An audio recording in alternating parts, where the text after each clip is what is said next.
A few weeks ago, I uploaded a video about my experience with popular video game and spaceship crashing simulator, Outer Wilds. I recommend you go ahead and watch that video if you haven't already, but if you want to skip it, the gist of that video was that I didn't really like the game. I had perceived it as being a game beloved by everyone in the universe except for me, and the isolating feeling of being the only human on the planet with that particularly bizarre opinion was giving me conniptions.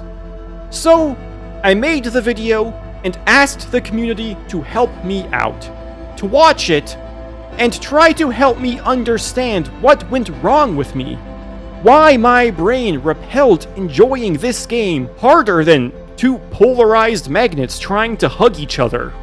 And oh boy, did the community come through for me. That video received a plethora of great comments helping me to identify the specific neurodivergence in my brain that led to me having such a shit take. And just because that video is over, don't feel like you can't still contribute. I encourage you to leave more comments on this video if you have something to say. And also to like and subscribe.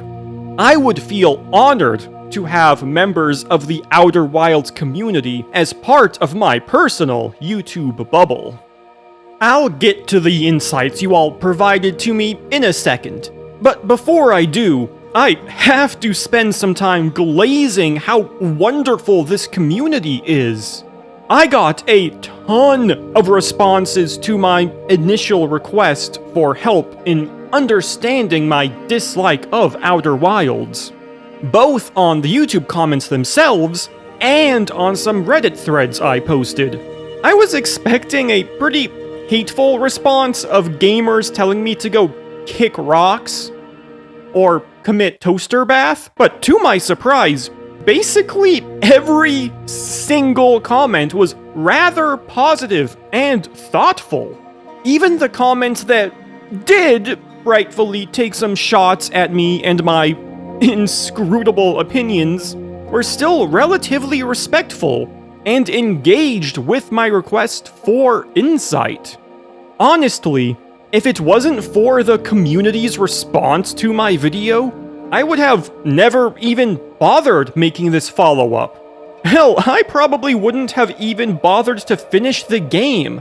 But I guess that positive response to my video psy-opted me into engaging with this game even more than I was expecting to. Speaking of which, let's actually get into those responses.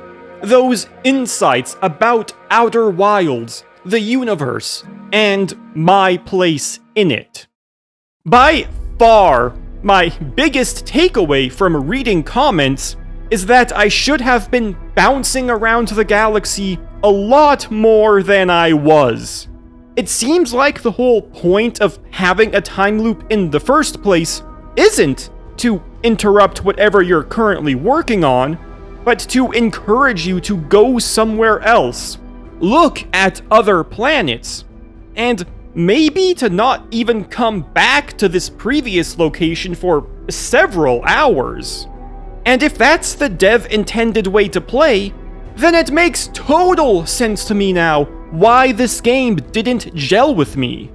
These comments basically solved my conundrum all on their own. I am someone who doesn't like to leave something alone once I start with it. So it would never have occurred to me to just drop whatever I was doing and go somewhere else if I was interrupted by the loop resetting. That's not something that could sit well with me. Knowing that there were unturned stones, untouched grass, and unsniffed dirt in a previous location I'm not immediately going back to.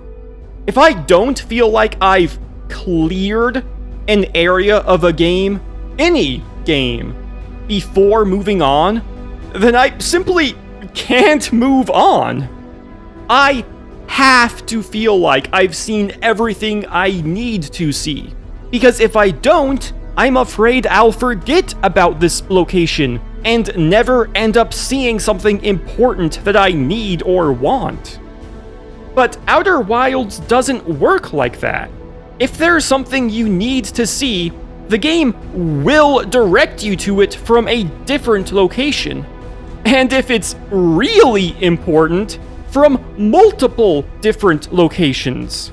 I was treating Outer Wilds like a puzzle game to be solved. And while it is that superficially, first and foremost, it seems like this is a game about exploring, taking things slow. More than any other game I've played, it appears that the destination isn't the point, the journey is. The destination is just something you happen to stumble across after taking a long and meaningful journey.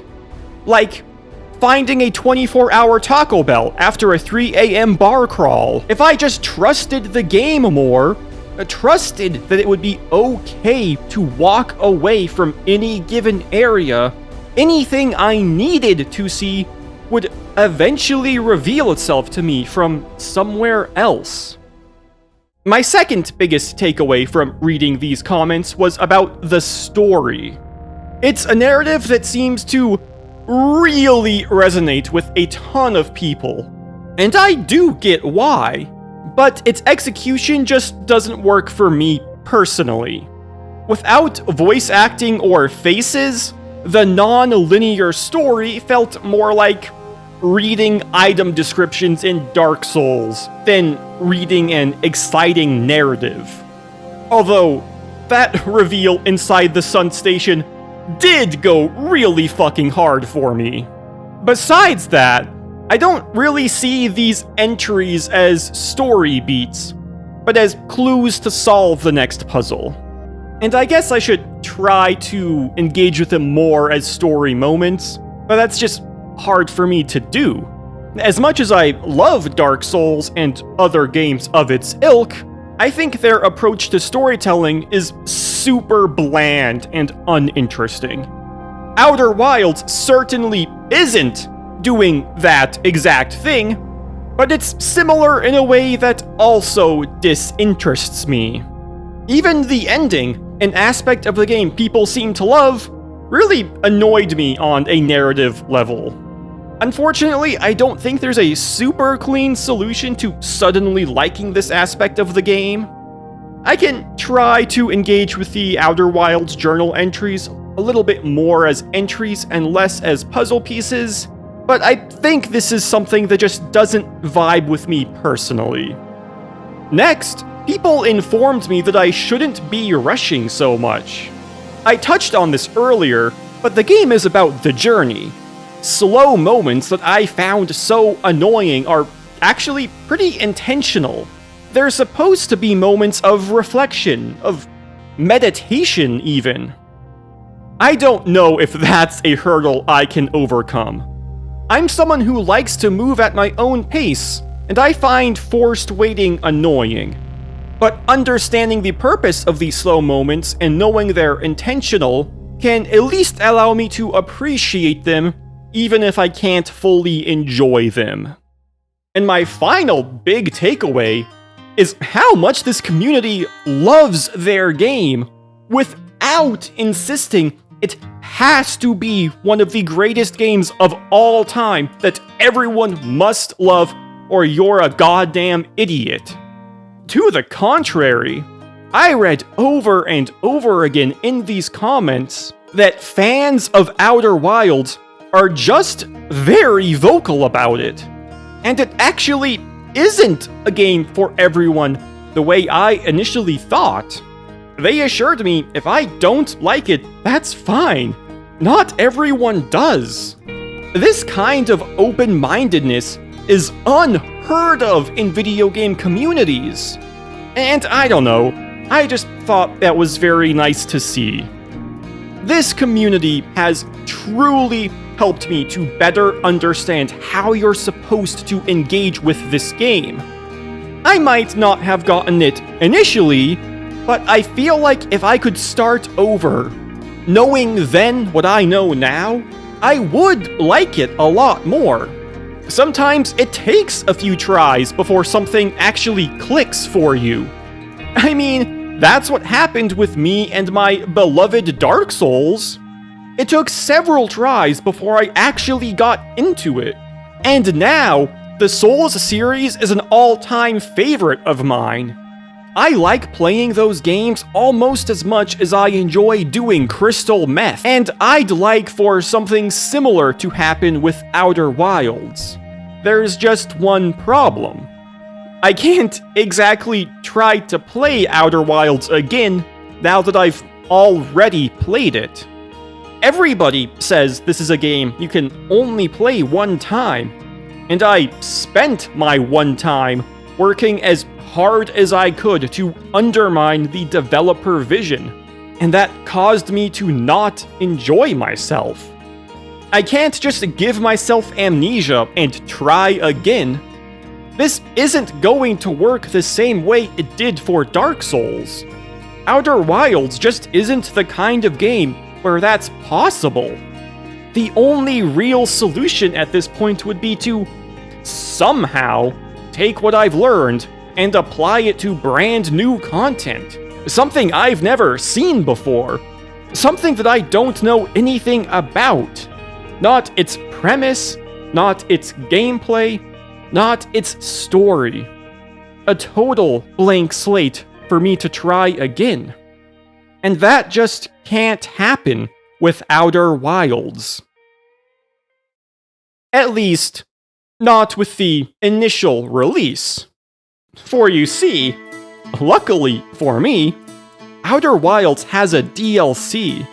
A DLC full of brand new content. A DLC that I know nothing about. Not its premise, not its gameplay, not its story.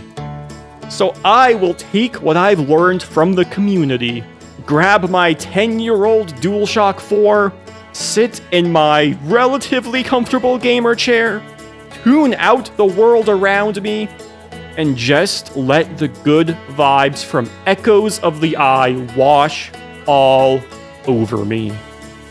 I will unlock its secrets, explore its content, and bounce around from place to place just like the devs intended. So join me as I stream Echoes of the Eye for the first time with the date and time on screen. This will be the start to a new video. It will be the end of this unexpected trilogy I've made on Outer Wilds. Thank you so much for watching this video. If you liked it, leave a like, a subscribe, or watch another one. I hope you're just as excited as I am to try out Echoes of the Eye. Please remember to stay positive and have a wonderful day, everyone.